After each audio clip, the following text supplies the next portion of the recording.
হয়তো আপনার next world কাপে আমাদের খুব ভালো তারা সার্ভিস দিতে পারবে, কিন্তু এখন যে অবস্থান আমাদের এখন এই মুহূর্তে আমার কাছে মনে হয় যে ইন্টারন্যাশনাল ক্রিকেট মানে বাংলাদেশ ক্রিকেটের জন্য হয়তোবা এই টুর্নামেন্টটা এই সিরিজটা জরুরি এই কারণে যে এখন আমাদের জেতাটাও খুব জরুরি। সো এটাও মাথায় রাখতে হবে সাথে।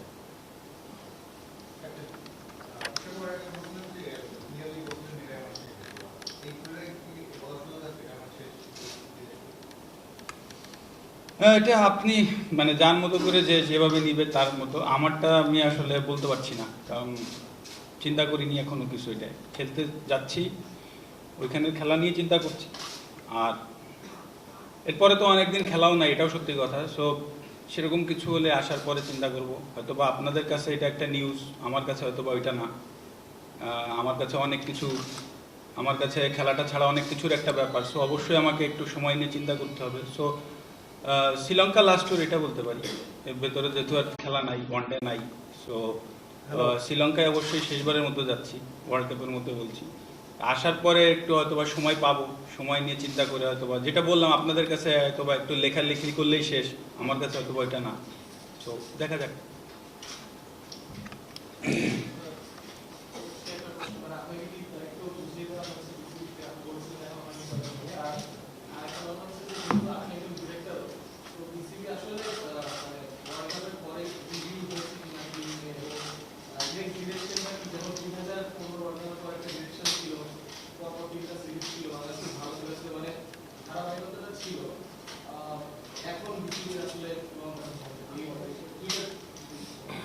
একটা ছোট আলোচনা হয়েছে, যেটা বোর্ড মিটিং আকারে হয়নি হয়তো, বাট সেটাতে অবশ্যই একটা ডাইরেকশন ছিল যে 2000 মানে নেক্সট ওয়ার্ল্ড কাপ 4 বছর যেহেতু সময়, আমাদের লং টার্ম একটা প্ল্যান করতে হবে। বাট টু আর্লি, মানে আমাদের যেহেতু ওয়ার্ল্ড কাপে শেষ হওয়ার পরে আইসিসির মিটিং চলছে, প্রেসিডেন্টরাও এখনও ফিরে আসেননি ইংল্যান্ড থেকে। তো এটা বোর্ড, এটা তো বোর্ড মিটিংয়ে আলোচনা হয় আসলে। তো বোর্ড তো এখনও মিটিং করতে পারেনি বলে এই ব্যাপারটা নিয়ে এখনও ওইরকমভাবে আলোচনা হয়। তবে ডেফিনেটলি যেটা মাশরাফিও বললো যে 4 বছর একটা লম্বা সময়, বাট এই ট্যুরটা আসলে অল্প সময়ের মধ্যে যেহেতু হচ্ছে, যে নতুন প্লেয়ারদের বিবেচনা করা বা এরকম সময়টা আসলে হয়নি। কারণ আমাদের জন্য যেটা এই ট্যুরটা আমার মনে হয় যে খুবই ইম্পর্টেন্ট ওয়ার্ল্ড কাপের পর। তো এই জন্যই আসলে হয়নি, অথবা আগামী 4 বছরে একটা মাস্টার প্ল্যান তো করাই হবে, যে এর মধ্যে অনেকগুলো ওয়ার্ল্ড কাপই আমরা খেলবো, 2টা টি20 খেলবো, চ্যাম্পিয়ন্স ট্রফি আছে, ওয়ার্ল্ড কাপ আছে।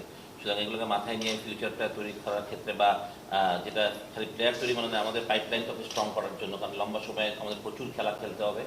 টেস্ট ম্যাচ আছে, টি20 আছে, 2000 মনে হয় 21-এর পর থেকে অনেক ওয়ানডেও আছে তখন একসাথে। তাই যেটা হয় যে ইঞ্জুরি অনেক সময় একটা সমস্যা তৈরি হয়, সুতরাং আমাদের এরকম ব্যাকআপ প্লেয়ারগুলোকে তৈরি করে রাখাটা খুব ইম্পর্টেন্ট। সুতরাং আমাদের এই টিম, যেটা মাসের যে এই টিম এবং এইচপি দিকে নজর রাখতে হবে। আপনারা জানেন যে এই টিম একটা ইন্ডিয়াতে খেলছে, এইচপি এখানে খেলছে। সুতরাং আমরা এটাতে কনসেন্ট্রেট করতে যাচ্ছি যে যাতে অনেক ছেলেরা যাতে এরকম একটা স্টেজ পায় যেখানে নিজেদেরকে প্রুভ করার বা ম্যাচ খেলার সুযোগটা পায়। খালি ট্রেনিং করলেই তো আসলে ইম্প্রুভমেন্ট হবে না, মাঠে গিয়ে খেলে ওইভাবে পারদর্শিতা করতে হবে, বা আমাদেরকেও ইয়েদের করতে হবে, যে পারফর্ম করতে হবে। আর আমার ব্যাপারটা, হ্যাঁ, আকরাম ভাই যেহেতু ক্রিকেট অপারেশন চেয়ারম্যান, যেহেতু বলে কেউ নাই এখন, আমাকে বুঝিয়ে দেওয়া হচ্ছে যে এই টুকটার জন্য আমাকে দায়িত্ব দেওয়া হয়েছে ইন্টারিয়াম। তো অ্যাজ ইউজুয়াল, যে আমি নিজেও বলেছিলাম যে আমি করতে চাই না যদিও ছোটো সময়ের জন্য, আমি চাই না, কারণ ছোটো সময়ের জন্য যেটা প্ল্যান করা যায় না। যেহেতু একটা বোর্ডের এখন একটা ক্রাইসিস, আমি বলবো সত্যি কথা বলতে, কোচ ম্যানেজমেন্ট করার জন্য যে আমরা কোনো ভালোভাবে কাউকে পাচ্ছি না। সুতরাং বোর্ডের দিকে তাকায় বা ক্রিকেটের দিকে তাকায়, হয়তো যেহেতু আমি টিমের সাথে সবসময় থাকি, প্রায় 4.5-5 বছর ধরে আছি, তো ওইভাবে টিমকে সাপোর্ট করা, তো ওইটাই আমার দায়িত্ব এখন। ওটাই করবো, অথবা ম্যানেজার ছিলাম সেখান থেকে একটা অন্য দায়িত্ব। বাট মাঠে যেহেতু থাকতে হয়, আর আমি যেহেতু আমার প্রফেশনটাও কোচিং, সুতরাং এটার সাথে যে খুব একটা বড় ডিফারেন্স আমার সাথে, আমার বরং এটাই আমার পেশা, এটাই আমার মেইন স্ট্রিম। তো এখানে কাজ করা আমার জন্য আনন্দের ব্যাপার, একটা চ্যালেঞ্জও অবশ্যই। তো ডেফিনেটলি একটা চ্যালেঞ্জ হবে।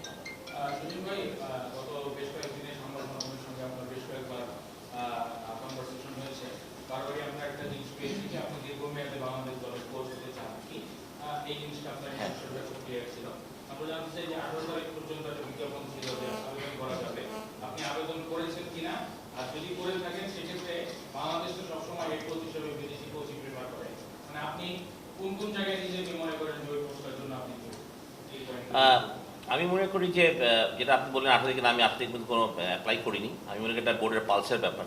বোর্ড যদি কোনো, যেটা আপনি বললেন যে ফরেন কোচ, আমরা সবসময় ফরেন কোচ না, আমরা সব ডিপার্টমেন্টে এখন ফরেন কোচই আসে আসলে। তো এখনও লোকাল কোচদের উপর অথবা আস্থাটা বোর্ডের হয়নি এখনও, যে জায়গাতে আমি যদি বোর্ড থেকেও বলতে পারি। বাট আমি নিজেকে যোগ্য মনে করি, মানে যতটুকু যোগ্য আমি জানি না, বাট আমি মনে করি যে ইটস নট রকেট সায়েন্স একটা টিমের কোচিং করানো আসলে, যেটা অন্যান্য কোচরা করে। ধরেন সবাই বলে আমরা লেভেল 3-4 করা, আমরাও লেভেল 3 করেছি 2006-7 সালে। আর করার পর যে আমরা বুঝেছিলাম তা না, মাঠে কাজ করেছি। ক্রিকেট কিন্তু টেকনিকটা ফিক্সড, মানে স্কোয়ার কাট সবাই একভাবেই মারে, বা ইনসুইং গ্রিপ আউটসুইং গ্রিপ একই থাকে। তো it's a fixed technique game, but আপনার প্ল্যানিং কী হচ্ছে। আর আমি মনে করি যেহেতু আমি দেশে বড় হয়েছি, এই ছেলেদের সাথে খেলেছি বা মাঠে থেকেছি, আমার জন্য প্ল্যান করা অনেক ইজি হয়, বা আমি একজনের মেন্টালিটিটা খুব তাড়াতাড়ি বুঝতে পারি আসলে। কারণ এটা মোর মেন্টাল গেম আমি মনে করি। একটা মানুষকে 11টা মানুষের মনোতত্ত্বকে এক করার, সেটা সাথে একটা টিম স্পিরিট তৈরি করে ম্যাচ জিতানোর একটা ব্যাপার থাকে। তো সেটার জন্য আমি মনে করি যে সেটা আমি পারি আর কি, যেটা আমার জন্য ইজি হয়। বা এটা আমার একটা বাড়তি গিয়ে থাকতে পারে। একটা নতুন কোচ আসলে যেটা হয়, একটা টিমকে চেনা, নতুন প্লেয়ারদেরকে চেনা, তাদেরকে বোঝা, এটা করতে করতে হয়তো অনেকটা সময় চলে যায়, যেটা হয়তো আমার লাগবে না। সেটা কারণ আমি যদি বলেন যে আছে জুনিয়র টিমের যারা প্লেয়ার আছে তাদের সবার সাথে আমি কাজ করে অভ্যস্ত আসলে, মানে যদি ন্যাশনাল টিমের বাইরেও আমি যাই, সেটা আমার একটা প্লাস পয়েন্ট। আর আমার কোচিং ক্যারিয়ার এখন তো প্রায় 13-14 বছর হয়ে গেল, এবং আমি বিভিন্ন বড় দলের সাথে কোচিং করেছি। ঢাকা প্রিমিয়ার লিগ হয়তো আমি যেভাবে না ধরি, অ্যাটলিস্ট বিপিএলটা লাস্ট 5-6 বছর ধরে আমি হেড কোচ হিসেবে কাজ করছি। চিটাগংয়ে ছিলাম, পরে ঢাকা ডেরার জন্য কাজ করেছি। সুতরাং এখন তো আমার একটা এক্সপিরিয়েন্স আছে কোচিংয়ের। তো আর আমি যেটা বললাম, ইটস নট রকেট সায়েন্স, মানে যেহেতু আমার ক্রিকেট হাতে করি খুব 13 বছর বয়স থেকেই, তো ক্রিকেটের সাথেই আছি। অন্যান্য ধরনের কোচেদের সাথে কাজ করেছি, তাদের কাজ দেখেছি, কারা কী করতে চায়, কীভাবে একটা টিমকে হ্যান্ডেল করতে হয়। মানে ইটস অল অ্যাবাউট যে মানে আমার ইচ্ছাটা কতটুকু, আমি কতটুকু প্যাশনেট।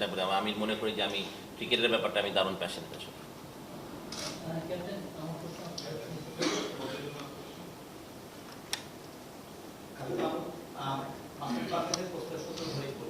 আপনি বললেন ব্যাখ্যা দিলে করেন, আপনার কি মনে হয় না যে আপনি নিজের বাংলাদেশের কোচদের এবং লিখে আছে, আপনি বললেন যে সায়েন্স না আসলে আপনি অনেকেই আছে, মানে এই এদের জন্য কি কোনো প্ল্যাটফর্ম তৈরির কোনো সুযোগ, বিং এ বোর্ড ডিরেক্টর এবং আপনার গেম ডেভেলপমেন্টের চেয়ারম্যান হিসেবে এই চিন্তাটা আপনারা করেন কিনা, যে অ্যাটলিস্ট হেড কোচের পরের একটা জায়গায় বাংলাদেশের কেউ থাকতে পারে? করি এবং আমার মতামত দেওয়ার একটা সুযোগ থাকে। আমার মতামতটা আমি সবসময় দিই, আমার মতামতগুলো আমি সবসময় বলি, কারণ আমি ডিসিশন মেকার না। আলটিমেটলি ডিসিশন মেকিং হয়, সবাই মিলে কথা বলে, হয়তো বা আমাদের কোচ সিলেকশন প্যানেল একটা আলাদা করা আছে, তারা হয়তো বা চিন্তা করেন। তো অ্যাটলিস্ট তারা যত পর্যন্ত কনফিডেন্ট না হবেন ব্যাপারটায়, তাহলে ইটস ভেরি ডিফিকাল্ট আসলে। আমরা যতই ভালো করে, আপনি ধরেন আমি যেমন এর আগে একটা ইন্টারিয়াম কাজ করেছিলাম, ইটস জাস্ট ওয়ান একটা সুযোগ। তো সেই সুযোগটা অত ভালো ছিল না, আমার এক্সপিরিয়েন্সটা আমরা বাংলাদেশ ভালো করিনি, তারপর আমি দায়িত্ব পাইনি বা অন্য হয়নি। সালাউদ্দিনের আগে কাজ করেছি, আমিও জেমি সিলেন্সের আন্ডারে অ্যাসিস্ট্যান্ট করছিলাম। তো আমাদের যে এক্সপিরিয়েন্সটা নাই তা না, ন্যাশনাল টিমের সাথে অনেকের অনেক আছে, ভালোভাবেই আছে আমি মনে করি।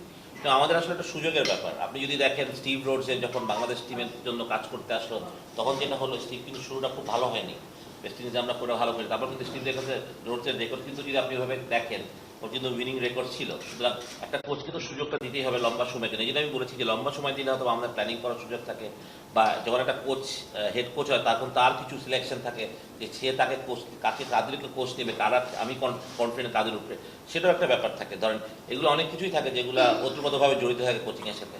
আর যেটা হলো যে আমি মনে করি international is all about planning, more game planning. আর আপনি এখানে টেকনিক্যালি ডেফিনেটলি এই খেলাগুলো টেকনিক্যালি ভালো বলেই পারফর্ম করে বা রান করে, টেকনিক তো অবশ্যই একটা ব্যাপার থাকে, বাট আপনার গেম সেন্স আপনি কীভাবে আপনাকে অ্যাপ্লাই করবেন এবং এক্সিকিউশনটা খুব ইম্পর্টেন্ট। তো আমাদের যেটা হয় যে আমাদের মাঝে সাঝে আমার যেটা মনে হয় যে আমাদের একটা তো ব্যারিয়ার থাকে যায়, যে কোচদের সাথে আমাদের যেন কোচ যেভাবে বোঝাতে চায় হয়তো আমরা সেভাবে বুঝতেছি না, বা আমাদের এক্সিকিউশনটা সেভাবে ঘটছে না মাঠে। এটা আমি ফিল করি মাঝে সাঝে, যেটা হয়তো বা সেটা সবার জন্য না, কিছু ছেলের জন্য। কারণ আপনি যখনই এটা ট্রান্সলেট করেন, ট্রান্সলেটটা ঠিক মতন হয় কিনা সেটাও একটা বড় ব্যাপার থেকে যাচ্ছে। তো আমি ওই জন্যই বললাম যে মানে অবশ্যই আমরা মনে করি যে আমরা রেডি, কিন্তু এটা হচ্ছে একটা সাহসের ব্যাপার, যে আপনারা আমাকে সাহস করে দিতে চান কিনা বাংলাদেশি কোনো ছেলেকে যারা লিড করতে পারে। হয়তোবা আমি মনে করি ইটস টাইম যে আমাদের হয়তোবা যদি লিড করার, যদি যেমন আমাদের এখানে আপনি যদি বলেন স্পিন কোচের কথাই বলেন, আমার মনে হয় সোহেল অনেক দিন ধরে কাজ করছে এবং বেশ ভালোভাবে কাজ করছে। অনেক ছেলে আছে যাদের কথা আমি বলতে পারি যারা কিনা এই লেভেলে ডেফিনেটলি দেয়ার অনেক কাজ করে নিয়ে চিন্তা করে, এবং তাদের সময়টা কিন্তু পুরোটাই ব্যয় করে ক্রিকেটের জন্য। আর যেহেতু এখন ওয়ার্ল্ড ক্রিকেট যেটা হয়ে গেছে যে আপনার শর্ট টার্ম কোচিং হয়ে গেছে, যে সবাই একটা সিরিজের জন্য কোচিংয়ে আসে। একটা যখন এখন ধরেন আজকে বাংলাদেশ এই সিরিজটা ওয়ার্ল্ড কাপের পর, এখন কি হতো যে কোচটা কিন্তু এখন ফিরে আসতো 3 দিন আগে, আপনি ধরেন যেটা হয় যে আবার একটা সিরিজ শেষ হলো, আবার তারা যার যার জায়গায় চলে যাচ্ছে, অথবা একটা সিরিজ শুরু হওয়ার আগে আবার আসছে, সেটা কতটুকু হেল্প করছে টিমকে আমি নিজেও জানি না। কারণ আপনার যখন আপনি প্ল্যানিং করবেন, এখন দরকার ছিল আমাদের, যেমন তামিম যেমন ঢাকায় এসেই ব্যাটিংয়ের কাজ শুরু করলো, তখন কি স্পেশালিস্ট ব্যাটিং কোচের সাথে থাকাটা খুব জরুরি আমি মনে করি। তো যার যে টিম ব্যাটিং করতো, কিন্তু তখন সে হয়তো ওই সময়টা আসতে পারছে না, তো তামিম কিন্তু হেল্প করতে পারছে না। আর ট্যুরের সময় গিয়ে তো আপনি ওইভাবে কোচিং করতে পারবেন, তখন তো টপ আপ জিনিসগুলো থাকে সবচেয়ে বেশি। তো এই জন্য আমি বলি যে লোকাল কোচদের জন্য, যারা কিনা 24 আওয়ার্স আপনি একটা ছেলে আমাকে পাবে, যে আমাকে যদি ফোন করে বলে ভাই আমি কালকে ট্রেনিং করতে আসবো, আপনাকে আমি চাই, তো এরকম কিন্তু এই সুযোগটা কিন্তু আমাদের যখন ফরেন কোচ এত বেশি হয়ে যায়, তাদের এবং ট্যুর বেসিস হয়ে যায়, তখন কিন্তু ইটস ভেরি ডিফিকাল্ট একটা টিমকে হ্যান্ডেল করা আসলে। সেই জিনিসটা পালসটা আমাদের একটু বোঝা দরকার, সেটা আমরা অনেক সময় বুঝতে চাই না। আমরা বুঝি যে বড় নাম হইলেই হয়তো বা বাংলাদেশ টিম জিতবে। ইটস নট নেসেসারি যে বড় নাম হলেই বাংলাদেশ টিম জিতবে। ইটস অ্যাবাউট আমরা কতটুকু ডিসিপ্লিন আছি আমাদের ট্রেনিংগুলো সেশনগুলোতে, এবং আমাদের প্ল্যানিংগুলো ঠিক মতো হচ্ছে, আমাদের এক্সিকিউশন ওয়াজ রাইট কিনা, আমরা জিতার জন্য ক্রিকেট খেলতে আমাদের কতটুকু এগ্রেসিভ আমরা, সত্যি কথা বলতে। আর আপনি ইন্টারন্যাশনাল ক্রিকেট যদি এখন আপনি ওই এগ্রেসিভনেস আপনার না থাকে, it's very difficult to win any game.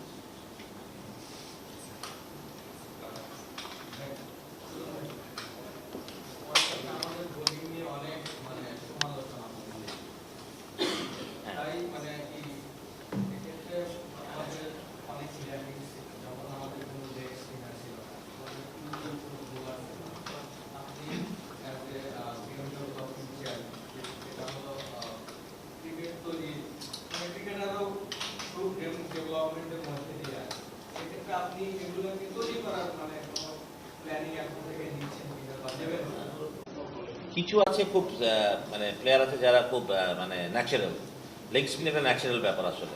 Leg spinner যদি আপনি জোর করে বানাতে পারবেন না, কারণ ছেলেকে আমরা নিয়ে কাজ করছি অনেকদিন ধরে, অনেকগুলো ছেলেই কাজ করছে আমাদের আন্ডারে, এবং আমি মনে করি যে ফিউচার আমাদের অনেক আশা আছে। আমাদের ডেভেলপমেন্ট আন্ডারে যেসব ফাস্ট বোলার তৈরি হচ্ছে, আমি দে আর ভেরি মানে দেখলেই ভালো লাগে। আমার মনে হয় যে ফিউচার মানে ফাস্ট বোলিংটা আমাদের হয়তো ভালো হতে যাচ্ছে, এটা আমার মনে হয়। But it's not too early, মানে এখন না যে আমাদের রেডিমেড একদম রেডি আছে এখন, বাট যা আছে আমাদের কিন্তু সবই ভালো আছে। আমাদের ধরেন রুবেল, মুস্তাফিজ, মাশরাফি, সাইফুদ্দিন যারাই গিয়েছিল, বা রাহি গিয়েছিল এই ট্যুরে, সবাই কিন্তু প্রুভেন বোলার্স, এমন না যে না। হ্যাঁ, আপনি হয়তো আমরা এক্সিকিউশন আমাদের ভালো হয়নি ওয়ার্ল্ড কাপে, আমরা নিজেদেরকে মেনে হতে পারি, কিন্তু আপনি যেটা বললেন যে লেগ স্পিনার তৈরি করাটা আসলে আপনি ইজি না।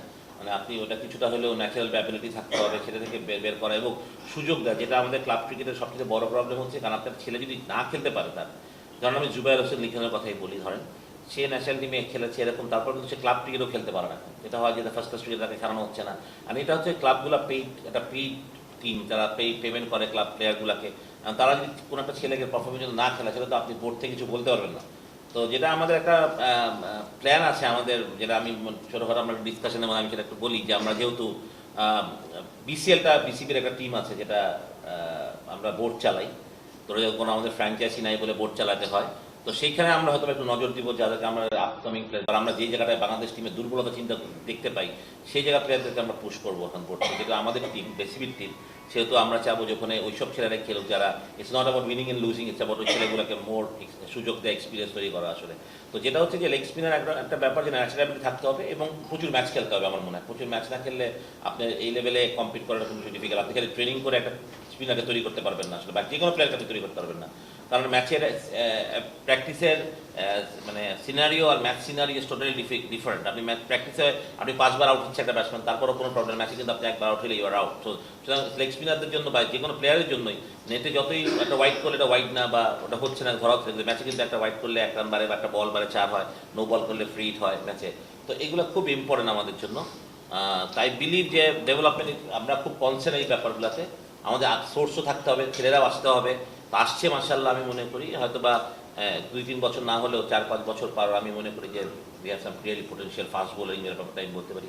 যে ইয়াং ট্যালেন্টেড ব্যাটসম্যানও আছে, বাট স্পিনার নিয়ে আমরা অনেক কাজ করছি। আমরা সারা দেশব্যাপী চেষ্টা করছি স্পিনারকে খুঁজে আনতে, এবং যেখানে যে পাচ্ছে আমরা চেষ্টা করছি। আমরা হয়তো কিছুদিন পর স্পিন ক্যাম্পেরও করার কথা আছে, বাট এরকম ক্যাম্প আমাদের করা হয়। বাট আমি যেটাই বললাম যে ন্যাচারাল অ্যাবিলিটি না আসলে ইটস ভেরি ডিফিকাল্ট।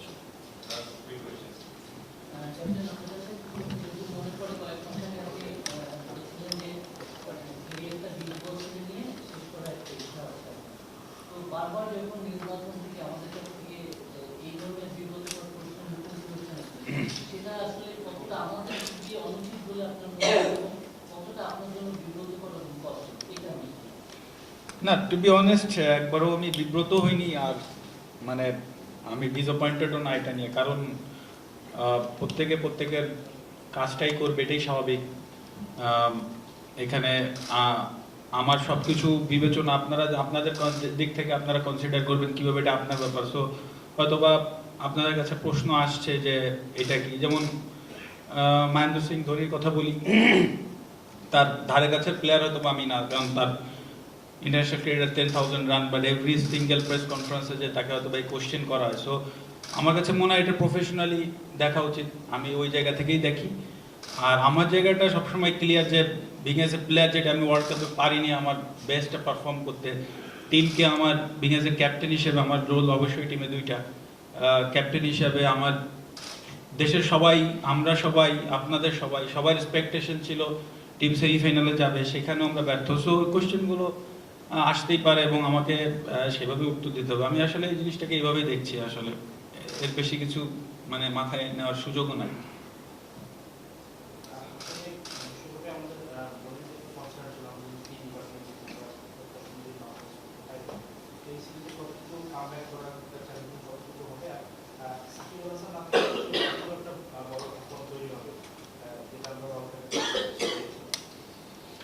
না, সাকিব না থাকা তো সবসময় বলেছি যে এটা বলার অপেক্ষা রাখে না, বা বলারও প্রয়োজনও হয় না বারবার, যে সাকিব না থাকলে টিমের কোন দিকগুলো প্রবলেম হইতে পারে বা হয়। আর স্পেশালি সবসময় আমরা আমাদের টিম এই জায়গাগুলো নিয়ে আমরা স্ট্রাগল করি যখন ও না থাকে, যখন ও ইনজুর্ড ছিল। আর এখন ওর যে পারফরমেন্স, ও যে ফর্মে আছে, এই টাইমে টিম অবশ্যই বেশি মিস করবে, বিশেষ করে ডিফিকাল্ট টাইমে টিম সবসময় তার সেরা প্লেয়ারকে চায়। সো সেই জায়গা থেকে অবশ্যই মিস করবে। বাট অ্যাট দ্য সেম টাইমে বলবো এটা রাইট টাইম যারা আছেন তাদের ফিগার আউট করা যে এরকম ঘটনা সামনেও ঘটতে পারে, টিমের বেস্ট প্লেয়ার ইনজুর্ড হয়ে যেতে পারে, টিমের বেস্ট প্লেয়ার যে কোনো কিছু হইতে পারে। সো দ্যাট পার্টিকুলার টাইম আসলে আমাদের ব্যাকআপকে, সো এটাও কিন্তু একটা ভালো পজিটিভ ব্যাপার আমরা নিতে পারি যে সামনে চলতে গেলে, সামনের যদি আপনারা প্রশ্ন করছেন ওয়ার্ল্ড কাপ, সামনের ওয়ার্ল্ড কাপ কিন্তু ইন্ডিয়ায়। সো আমার কাছে মনে হয় যে আমাদের স্পিন বোলিং বা লেগ স্পিন যেটা বললেন, এখানে আমাদের বেশি নজর দিতে হবে। সো এখন কিন্তু রাইট টাইম এগুলো ফাইন্ড আউট করার। আর যেটা বললেন পেস বোলিং কনসার্ন ছিল, অবভিয়াসলি পেস বোলিং আমার কাছে মনে হয় কনসার্নের জায়গা, যার যেটা রোল ছিল। পেস বোলিংয়ে আপনি যদি দেখেন সাইফুদ্দিন, মুস্তাফিজ খেলেছে, তারা টপ 6-7 ভেতরে আছে। মুস্তাফিজ তো টপ 5-এই আছে, সাইফুদ্দিন অলমোস্ট কাছাকাছি। আমার জায়গাটা টিম অবশ্যই সাফার করছে, যেহেতু আমি নতুন বলে অপারেট করি, ওরা নতুন বলে অপারেট করে না। আমি যদি ওইখানে একটা দুইটা ব্রেক থ্রু দিতে পারতাম, অবভিয়াসলি টিমের সিচুয়েশন আরও অন্যরকম হতে পারতো। আমার কাছে মনে হয় যে এই দুইটা জায়গা টিম স্ট্রাগল করেছে, হয়তো বা পার্টিকুলারলি আমার জায়গা বললে। আদারওয়াইজ আপনি যারা খেলেছে, আমার কাছে মনে হয় না যে you can finger out to them যে তারা পারফর্ম করেনি। অবশ্যই তারা পারফর্ম করেছে, এবং টিমের যদি বেস্ট কনসিস্টেন্ট চারজন পারফর্মার থাকে, অবশ্যই সাকিব, মুশফিক এবং সাইফুদ্দিন এবং মুস্তাফিজ, আপনাকে এদেরকে আগে কনসিডার করে অন্যান্য ইন অ্যান্ড অফ অনেকে পারফর্ম করেছে। বাট আমার কাছে মনে হয় পেস বোলিংয়ে আমরা ভালোই করেছি, যেহেতু 3 জন ছিল, 2 জন এক্সট্রাঅর্ডিনারি পারফর্ম করেছে। সো আপনি ওভাবে বলতে পারবেন, হয়তো আমার জায়গাটা আপনি বলতে পারেন, বাট আর যারা খেলেছে তারা অবভিয়াসলি তারা যেটা করতে পারতো তার থেকে আমি মনে করি বেশি করেছে।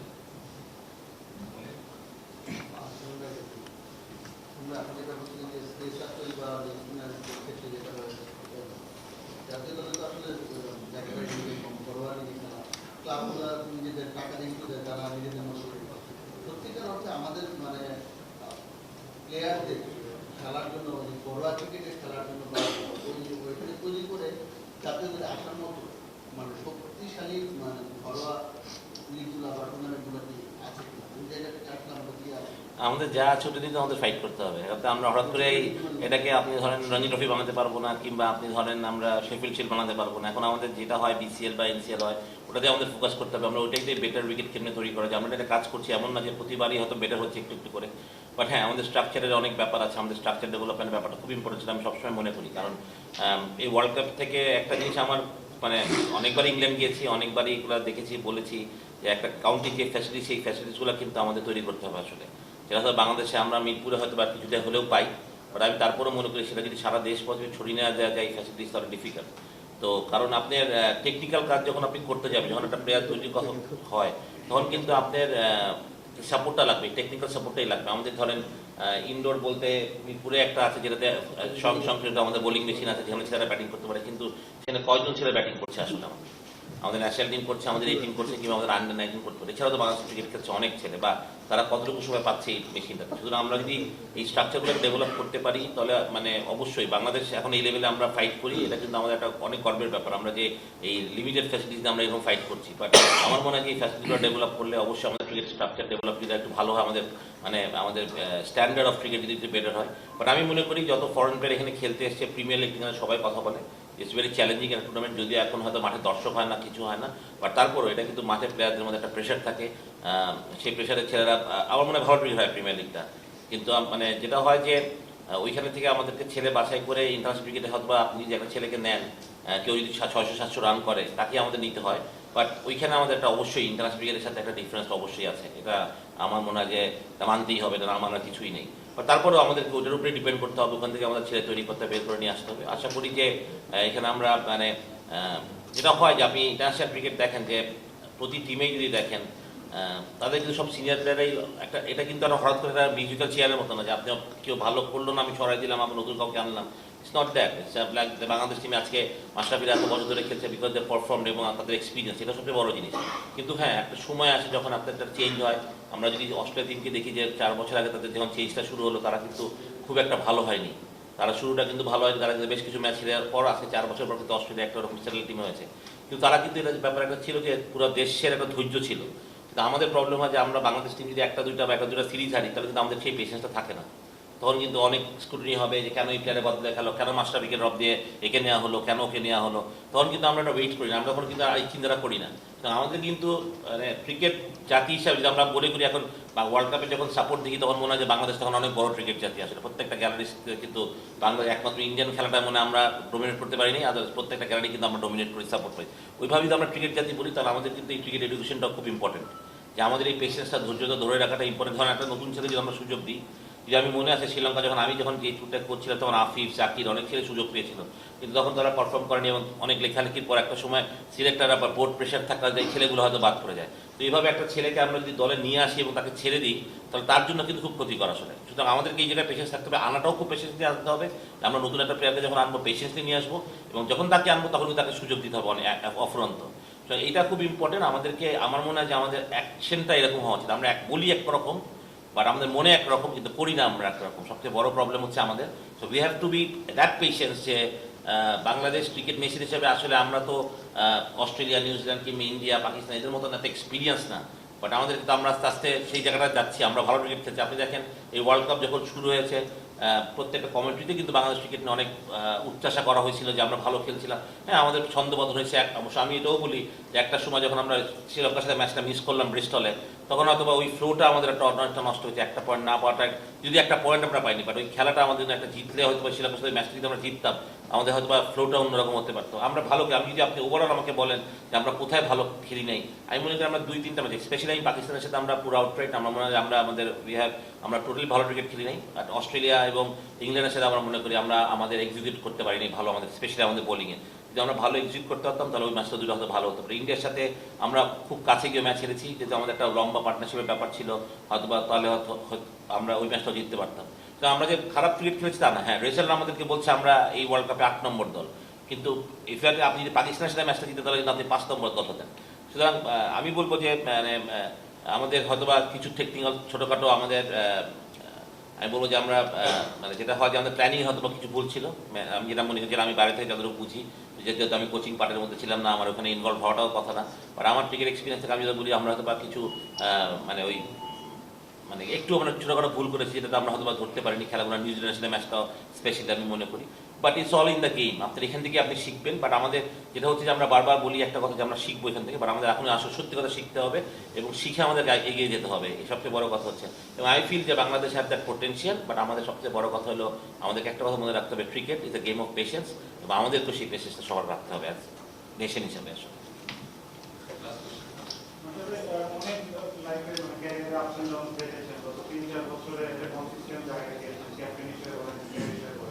এই ওয়ার্ল্ড কাপের পারফরমেন্স আপনি বললেন মাঠ ছিল না আপনার সামনে একটা সিরিজ আছে প্রেশারে আছেন প্লেয়ার হিসেবে ক্যাপ্টেন না, টু বি অনেস্ট, প্লেয়ার হিসাবে তো রেসপন্সিবিলিটি নিতেই হবে। আর যখন নিয়েছিলাম ক্যাপ্টেন্সি তখনও আমার কাছে মনে হয় আমার এই সেম ফিলিংগুলাই কাজ করেছে। কারণ বাংলাদেশের প্রেক্ষাপট, আমি 18 বছর ধরে ক্রিকেট খেলছি, আমি খুব ভালো করে জানি পিপুল মানে মানুষ খুব তাড়াতাড়ি কোয়েশ্চেন্স করা শুরু করবে। আর 4 বছর 5 বছর সার্ভাইভ করার পরে আসলে এত ডিফিকাল্ট মনে হচ্ছে না। তবে বিং অ্যাজ এ প্লেয়ার আপনার সবসময় একটা খারাপ লাগা ভালো লাগা থাকেই। ওয়ার্ল্ড কাপের এক্সপেকটেশনস, আমার নিজস্ব পারফরমেন্স বা টিম নিয়ে যেটা ছিল সেটা যখন পূরণ হবে না তখন খুব স্বাভাবিকভাবেই আমি ডিসঅ্যাপয়েন্টেড হব। এবং অনেকেই আমাকে বোঝানোর চেষ্টা করছে বা করবে যে মন খারাপ করো না, but it will be shame যে আমি যদি মন খারাপ না করি, কারণ এত বড় একটা রেসপন্সিবিলিটি নিয়ে আমার মন খারাপ হবে না বা আমার যে এক্সপেকটেশনস ছিল সেটা পূরণ করতে না পারা, অবশ্যই আমার মন খারাপ হবে, খুবই স্বাভাবিক। কিন্তু ওইখান থেকে ঘুরে দাঁড়ানোর মানসিকতা আমার আছে, যেটা আমি আগে পরেও করেছি। সো প্রেশার ফিল করার কিছু নেই। আর আলটিমেটলি কি যে একেবারে এন্ডের দিকে এসে এত প্রেশার নেওয়ারও কিছু নেই। সো ওইটাও আমার জন্য একটা পজিটিভ জায়গা আছে। সো পজিটিভ খোঁজার অনেক জায়গা আমার আছে। মানে বিশেষ করে অনেক সময় হয় না যে একটা টুর্নামেন্টে আপনি do or die match, nothing to lose. So আমার সিচুয়েশনটা ওরকম অনেকটা যে nothing to lose. So to be honest, pressure সবসময় থাকে, থাকবে, এখনও যেটা আছে আগেও ছিল এবং সামনেও থাকবে যতদিন খেলবো। So ultimately upset, very upset. Personally যদি আপনি আমাকে প্রশ্ন করেন, I am very upset and which is normal আমার কাছে মনে হয়। বাট ঘুরে দাঁড়ানোর সাহসিকতা বা মন মানসিকতাও আমার আছে, এটাও সত্যি কথা।